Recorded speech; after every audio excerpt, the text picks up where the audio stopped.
Non, il n'y a pas d'atteinte à la liberté d'expression avec l'arrêt de C8. On débunk tout ça. Depuis plusieurs jours, il y a une petite musique dans les médias, notamment à droite et à l'extrême droite, qui laisse entendre que la fin de C8 serait politique. Eh bien non, ce n'est pas ça et on va revenir sur chacun des arguments. Il y a un an, l'Arcom a procédé à une sorte d'appel d'offres pour la réattribution des fréquences de la TNT. Ainsi, chaque candidat devait présenter un dossier au régulateur, soit pour renouveler sa fréquence, soit pour obtenir un nouveau canal. À l'issue de cette procédure, C8 et Énergie 12 n'ont pas convaincu l'Arcom de renouveler leur fréquence, et le régulateur a validé les entrées de Ouest France TV et T18 de Daniel Kretinsky. Alors, pourquoi C8 n'a pas été renouvelé? Alors non, ça n'a rien à voir avec le fait que Cyril Hanouna dérangerait sur le plan politique. C'est parce que l'Arcom a estimé que TPMP avait cumulé bien trop d'amendes. Plus d'une trentaine de sanctions pour un montant de plus de 7 millions d'euros. Il faut voir ça un peu comme une entreprise et un salarié en CDD. À la fin du contrat, si tu as fait trop de manquements au contrat que tu as signé, l'entreprise ne te reprend pas. Donc, rien à voir avec un souci de liberté d'expression, mais plutôt de dérapage de plus en plus grave. Mais cet argument-là, il ne vaut pas pour Cyril Hanouna et Pascal Praud. Ils accusent notamment l'Arcom d'être de gauche. Bah allez, on va vérifier ça. Le président, c'était Roch-Olivier Mestre. Il a été nommé par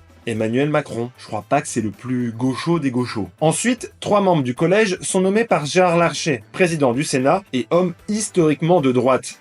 Il n'y a pas de débat. 3 autres sont désignés par Yaël Braun-Pivet, présidente de l'Assemblée nationale, et un autre est nommé par le Conseil d'État et un autre par la Cour de cassation. Comme le Conseil d'État est maintenant contesté depuis qu'il a validé la décision de l'Arcom, on va se pencher un peu dessus. Sous la Ve République, le président du Conseil d'État n'est rien d'autre que le Premier ministre, donc actuellement François Bayrou. Vu ses positions, personne ne l'a vu avec un t-shirt du Che Guevara. Mais le Conseil d'État est en réalité dirigé par son vice-président, Didier Tabuteau, qui a été nommé par Emmanuel Macron. Bref, pas de mélanchonistes dans les rangs de ceux qui ont pris la décision d'arrêter C8. Et surtout, c'est une décision justifiée par des manquements graves.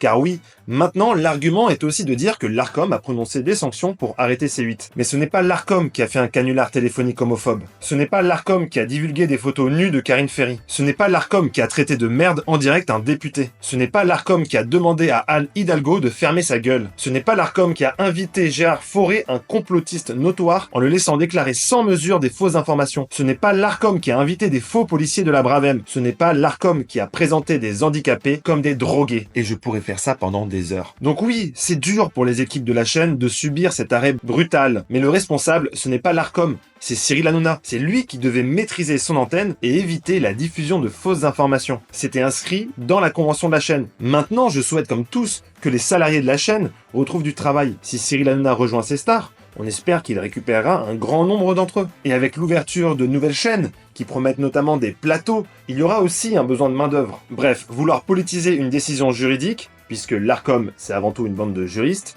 c'est déjà faire de la politique. Et ça tombe bien, il semble que monsieur Cyril Hanouna y pense déjà pour 2027.